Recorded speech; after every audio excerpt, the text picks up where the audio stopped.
Assalamualaikum, saya Ratnantika. Untuk Jimaters jangan lupa subscribe, like, dan komen di channel YouTube Jimat.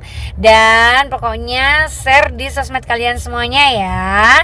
Salam Jimaters, salam satu misteri.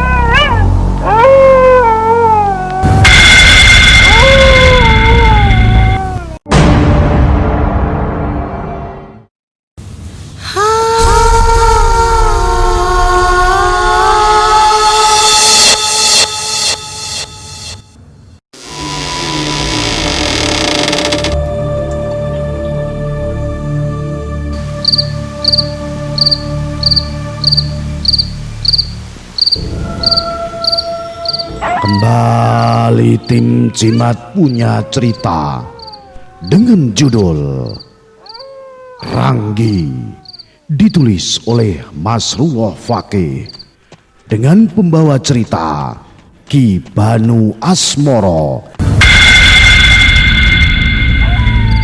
dari tim Jimat Radio Istana FM Bojonegoro, Jawa Timur.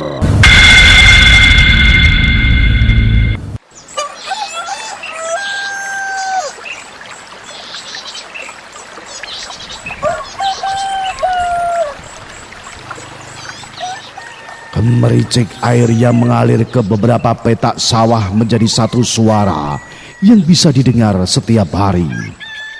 Di salah satu desa dengan dibagi menjadi beberapa kampung atau perdukuhan di wilayah Kabupaten Malang.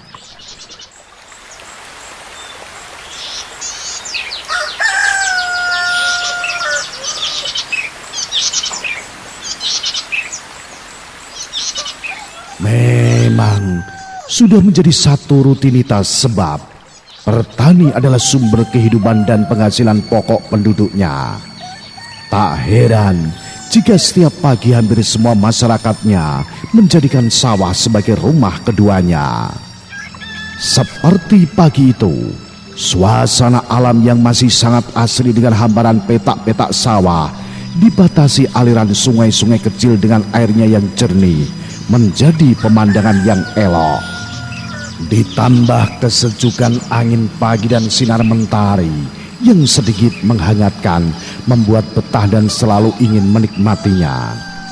Seperti dua orang laki-laki lumayan sepuh yang tengah duduk di sebuah gubuk di pinggiran sawah.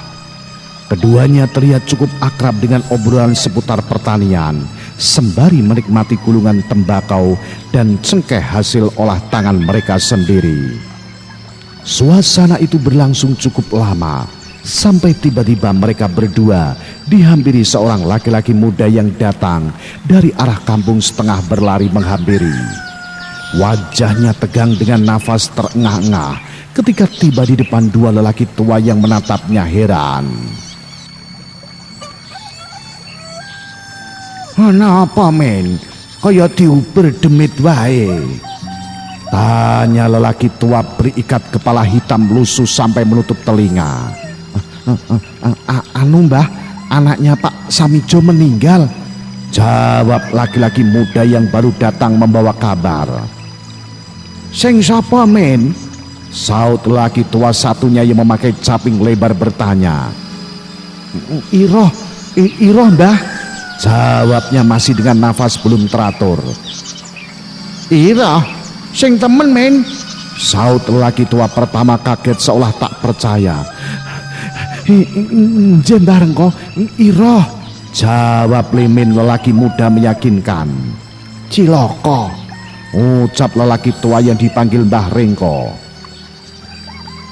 "Limin, kamu pulang dulu, nanti aku segera menyusul," perintah Mbah Rengko pada Limin yang segera berbalik dan melangkah cepat kembali ke kampung.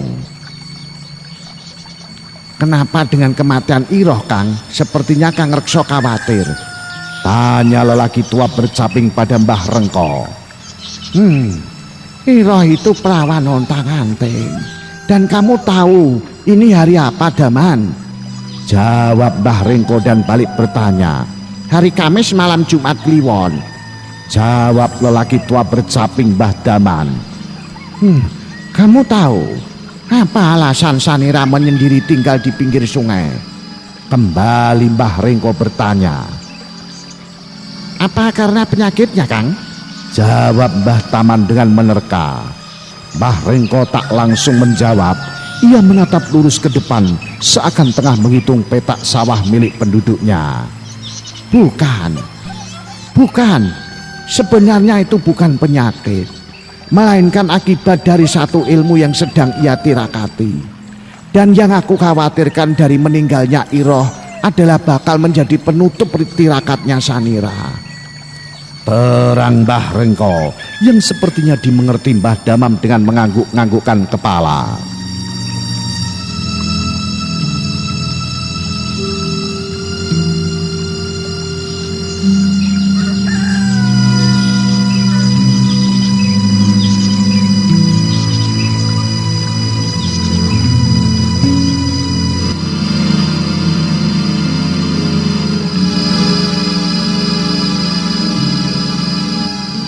Hari merangkak siang, cahaya mentari sudah mulai terasa panas menyengat kulit, membuat para penduduk yang berada di sawah mulai berteduh di gubuk masing-masing.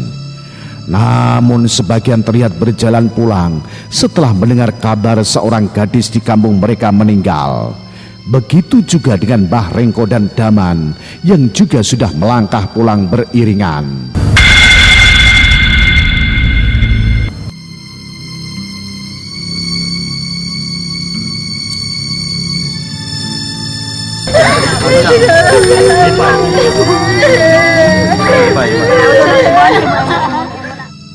Suara isak tangis dari dalam sebuah rumah besar berdinding papan terdengar bersautan memilukan.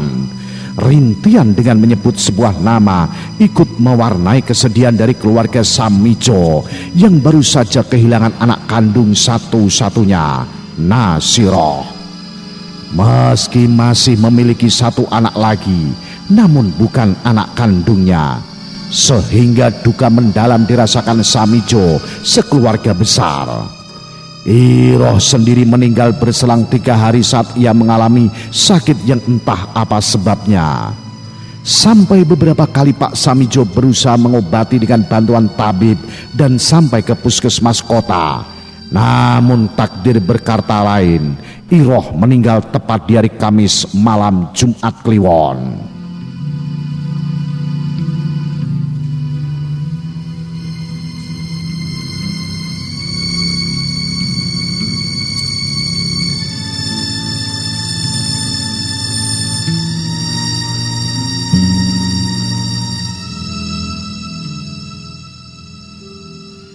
Siang itu selepas waktu zuhur, sesudah para tetangga, kerabat dan sahabat dari Pak Samijo pulang, setelah prosesi pemakaman Iroh rampung, tinggallah beberapa orang masih setia menemani Pak Samijo yang berduka.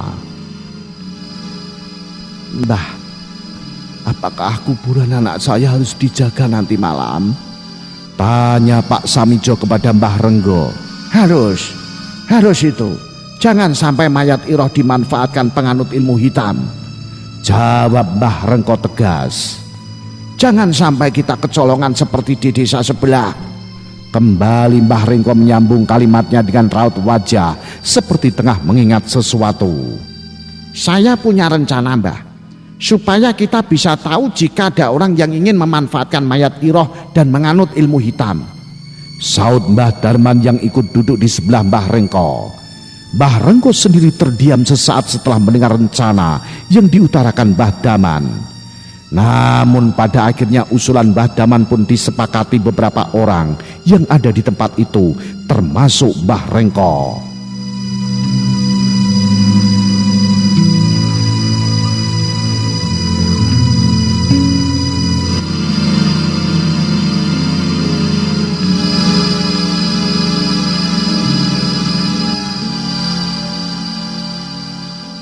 Senja yang biasa terlihat indah di ufuk barat dengan pemandangan alam pedesaan yang asri nampaknya tak berlaku untuk sore itu di Kampung Sumber.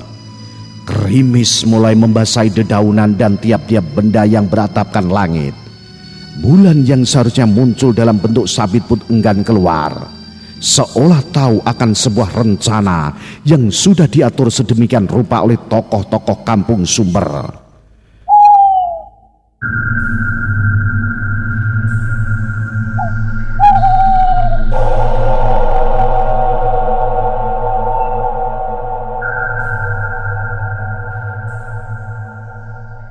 Ketika malam mulai larut, beberapa orang terlihat mengendap dan bersembunyi di balik semak belukar maupun di tegalan penduduk yang rimbun dengan tanaman ubi atau tanaman lainnya. Tangan-tangan mereka memegang senjata dan berbagai jenis. Mata tajam melihat ke area pemakaman umum. Suasana kampung Sumber yang biasa tenang dan damai, malam itu benar-benar menegangkan. Ketegangan juga dirasa beberapa orang yang ada di teras rumah Pak Samijo. 4 orang laki-laki tua tampak tengah duduk di kursi kayu dengan meja bulat di tengahnya. Sebuah kendi dan 4 gelas kopi serta beberapa piring berisi makanan terpampang sengaja dihidangkan. Kepulan asap rokok hasil gulungan tangan sendiri dari keempat tokoh itu melayang terlihat seperti kabut-kabut tipis. Kesunyian yang sedari tadi mereka rasakan terusik dengan kedatangan seseorang yang setengah berlari dengan wajah tegang dan penuh keringat. Maaf, kami melihat seseorang tengah berada di kuburan, tepatnya di kuburan Iroh, ucap laki-laki 35 tahunan dengan nafas tak teratur yang entah ditujukan pada siapa tepatnya. Namun keempat lelaki tua itu seketika berdiri bersamaan setengah mendengar penuturan sang lelaki muda. "Kamu tak main-main," saut Mbah Darman. "Apa kamu tahu siapa orang itu?" Kembali satu lelaki tua yang berdiri sebelah Mbah Darman ikut bertanya, membuat lelaki muda itu bingung dan hanya menggelengkan kepalanya. Sudah, lebih baik kita segera ke kuburan Iroh sekarang," sergah Mbah Rengko sambil melangkah duluan yang langsung diikuti lainnya. Langkah buru-buru mereka terhenti tepat di gerbang bambu tak berpintu tanah makam umum kampung Sumber. Mereka bingung melihat penduduk yang berlarian seperti tengah mengejar sesuatu, hingga salah satu penduduk yang berlari menghampiri. "Mbah, mayat Iroh di bawah lari," ucap lelaki yang menghampiri dengan ngos-ngosan. "Kemana larinya?" tanya Mbah Rengko tegang. "Ke arah sungai, Mbah," jawab lelaki itu kembali. "Sanira," gumam Mbah Rengko lihir hampir tak terdengar. Mereka akhirnya bersama-sama ikut mengejar ke arah sungai. Kampung Sumber yang awalnya sunyi tiba-tiba berubah ramai. Suara teriakan dan kentongan bersaut-sautan. Cahaya obor dan senter membuat area jalan sawah menuju sungai menjadi terang. Kerumunan penduduk akhirnya berhenti dan mengepung sebuah pondok kecil dari anyaman bambu di tepi sungai. Pondok yang terlihat gelap gulita berukuran 3x3 itu tampak menyeramkan. Dari pencahayaan obor dan senter terlihat banyak tulang-tulang belulang entah berasal dari hewan atau manusia. Ditambah wewangian dupa yang menyebar bebarengan dengan wangi bunga kamboja yang menyengat. Penduduk yang terlanjur marah seketika merangsek masuk ke dalam gubuk diiringi teriakan-teriakan menakutkan. "Bunuh, bakar, seret keluar, potong lehernya!" Dan masih banyak lagi teriakan-teriakan yang menakutkan dari para penduduk yang mengepung. "Hentikan, hentikan!" Sebuah teriakan keras dari belakang kerumunan membuat tempat itu sejenak hening. Mereka terdiam ketika tahu pemilik suara bendakan keras menggelegar itulah Mbah Rengko.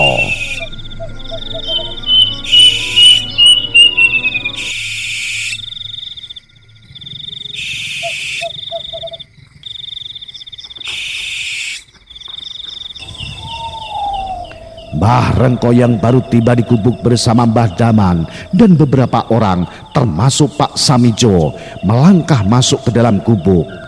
Ia terkejut ketika mendapati satu sosok terduduk dengan pakaian kebaya robek dan compang-camping.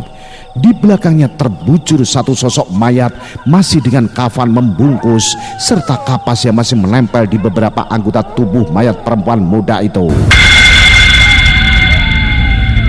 Sanira, hentikan perbuatan laknatmu, kembalikan mayat Iroh, bentak Mbah Rengko pada sosok yang duduk meringkuk. Namun sosok perempuan yang dipanggil Sanira tak menjawab. Tapi tiba-tiba ia malah tertawa melengking seolah mengejek. Matanya menatap tajam ke arah Mbah Rengko dan semua orang yang mengelilinginya. Sekali lagi saya minta dengan baik-baik Sanira, kembalikan mayat Iroh. Kembali Mbah Rengko berkata keras. Tetap saja Sanira diam, hanya matanya yang masih melotot. Dan saat itu juga kemarahan penduduk tak terbendung lagi. Tak ada jeritan yang keluar dari mulut Sanira meski pukulan, tendangan dan sabetan senjata tajam menghujami tubuhnya. Anehnya, tak ada luka sedikit pun yang menggores tubuh Sanira. Hanya darah yang keluar dari mulut dan hidungnya serta kain kebaya yang semakin terkoyak. Padahal entah berapa puluh sabetan golok dan sabit yang menghantam tubuhnya, tapi tak ada luka lecet sedikit pun.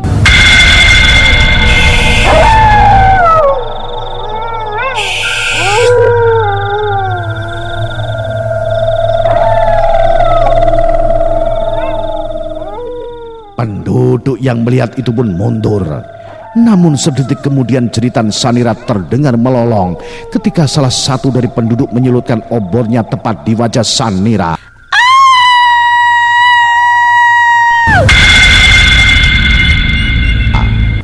Kembali tempat itu riuh dengan teriakan untuk membakar diri Sanira. Beberapa obor yang sudah disiapkan meski teriakan dari Mbah Rengko terdengar untuk menghentikan aksi penduduk. Tapi tetap saja penduduk merangsek masuk. Setelah berhasil mengambil paksa mayat Iroh dan membawa keluar, gubuk itu dihujani obor-obor milik penduduk. Api semakin membesar, lolongan dan jeritan menyayat dari Sanira menggema seantero persawahan.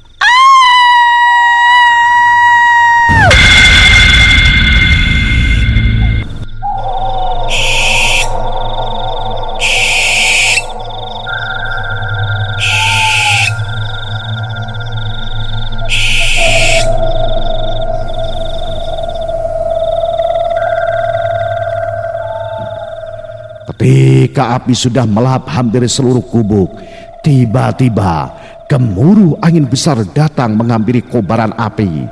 Penduduk yang terkejut dan mundur sempat melihat satu kelibatan merah menarik tubuh Sanira dari tengah-tengah kobaran api. Penduduk yang merasa aneh menunggu hingga api padam. Dan benar saja tak ada bangkai tubuh Sanira, hanya abu dan puing-puing bambu yang masih panas serta asap sisa yang masih mengepul. Ada yang menyelamatkan Sanira, ucap Mbah Rengko, membuat semua yang mendengar merasakan perasaan tegang, sebab mereka tahu Sanira bukanlah wanita sembarangan. Setelah meninggalkan bekas gubuk yang terbakar, mereka kembali menguburkan mayat Iroh malam itu juga, yang kemudian mereka jaga bersama-sama hingga matahari menampakkan sinar samarnya.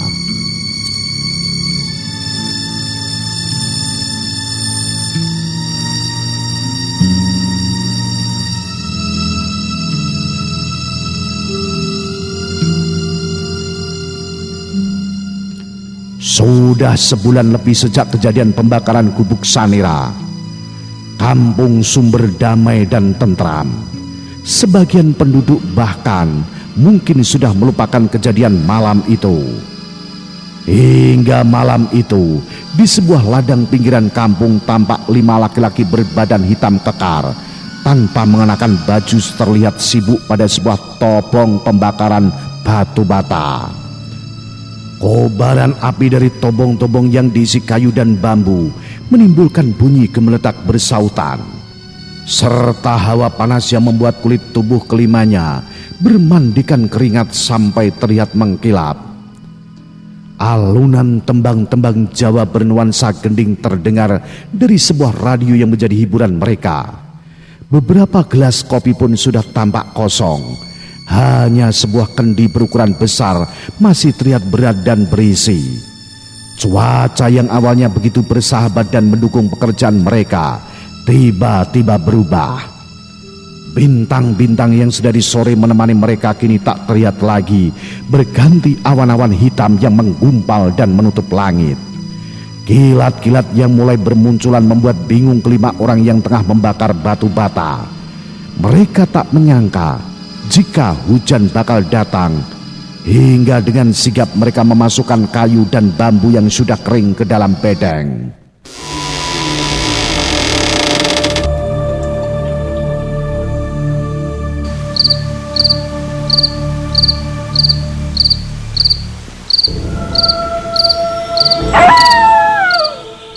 Belum selesai mereka memasukkan kayu dan bambu, ketika salah satu dari mereka mengambil radio di sebuah meja kayu pinggir jalan. Matanya dikejutkan dengan satu sosok yang terlihat dari kilat-kilat yang menerangi. Ia mengawasi sosok yang berjalan pelan dengan seperti menenteng atau menyeret sesuatu. Sosok itu terus melangkah mendekati bedeng dan kelima orang yang kini sudah berkumpul di dalam bedeng kecil. Itu siapa ya Kang? Malam-malam begini masih keluyuran? Gumam lelaki berambut pelontos yang pertama melihat sosok itu saat mengambil radio. Entahlah, aneh memang. Itu apa juga yang diseret ya? Timpal satu temannya. Mata mereka tiba-tiba melotot kaget ketika sosok itu kini berhenti dan berdiri di depan bedeng. Mereka menggigil ketakutan tatkala melihat wajah sosok itu hitam gosong, ditambah bau anyir dan busuk muncul bersamaan begitu menyengat. Ciut nyali kelima laki-laki itu melihat sebuah parang panjang mengkilat yang diseret tangan kanan sosok perempuan itu. Namun yang lebih membuat mereka ketakutan adalah sosok itu adalah sosok perempuan yang mereka kenal, Sanira. Meski wajahnya sudah hitam gosong, tapi kelima laki-laki itu masih hafal betul dengan kebaya compang-campingnya saat terakhir mereka lihat waktu dikeroyok di dalam gubuk. Kini tubuh kelimanya gemetar melihat sorot mata tajam penuh dendam dari sosok Sanira. Suara tertawa dan seringainya bahkan membuat tulang-tulang mereka seperti dilolosi.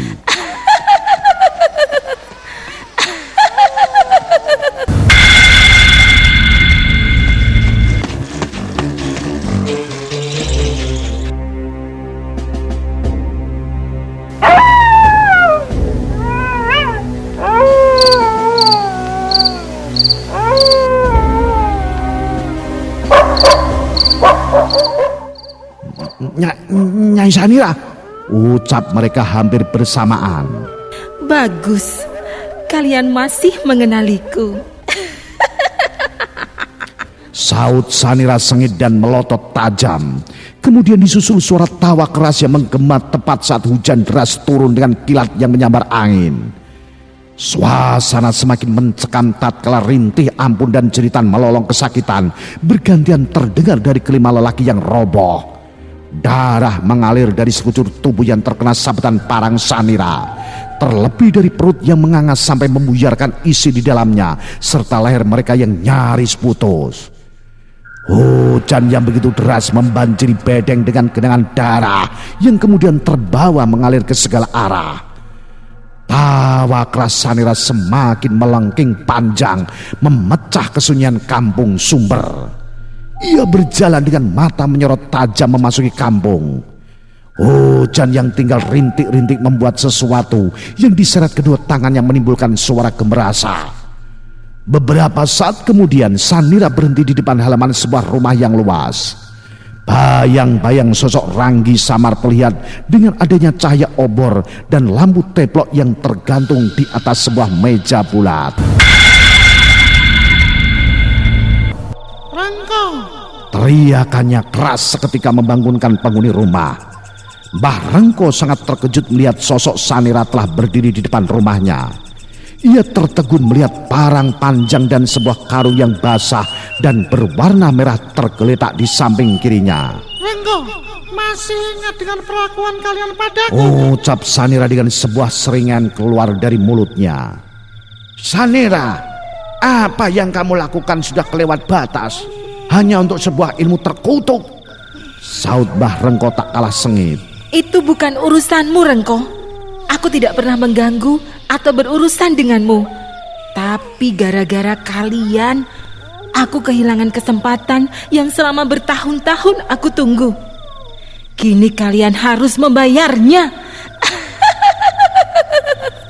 Ucap Sanira kembali sembari melemparkan karung merah. Para tetangga sekitar rumah Mbah Rengko yang mulai berkumpul karena mendengar keributan seketika terbelalak melihat isi karung yang dilemparkan Sanira. 5 kepala dengan mata melotot keluar dan menggelinding. Kepala-kepala dengan wajah yang mereka kenal semua. Kurang ajar, kini kamu benar-benar iblis Sanira, bentak Mbah Rengko sembari melangkah mendekati Sanira. Tiba-tiba saja Sanira menjerit ketika Mbah Rengko melemparkan sebuah batu hijau kecil yang tepat mengenai perutnya.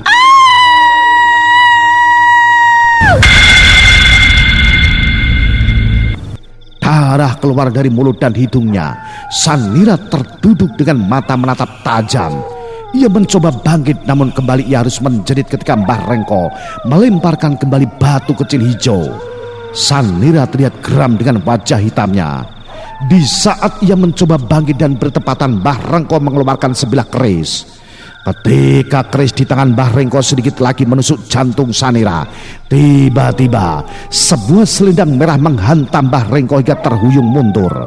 Ia terperanjat menatap sosok yang sudah menyelamatkan Sanira. Sosok perempuan berkemben dengan rambut hitam lurus sepinggang tanpa ikat kepala atau mahkota. Selendang merah tampak menggantung di pundaknya setelah tadi sempat menghantam Mbah Rengko. Hanya tatapan dan seringan yang ditujukan dari sosok wanita cantik berselendang merah sebelum menghilang dengan membawa Sanira.